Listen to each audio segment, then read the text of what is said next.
One pine species stretches from Scotland to Siberia, over 14,000 kilometres.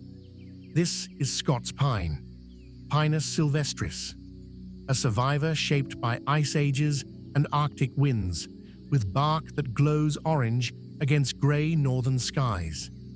Scots pine was one of the first trees to recolonise Britain after the last ice age, arriving roughly 9,000 years ago. Some individuals in northern Scandinavia have lived for over 760 years.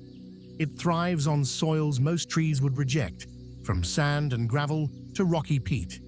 Its seeds feed crossbills, woodpeckers, and small mammals, while its bark shelters countless invertebrates. Below ground, mycorrhizal fungi weave through its roots, cycling nutrients across entire forest ecosystems. In Scotland, the ancient Caledonian forest it once dominated has been reduced to about 1% of its original extent. Plant Scots pine in late autumn to early spring while it's dormant.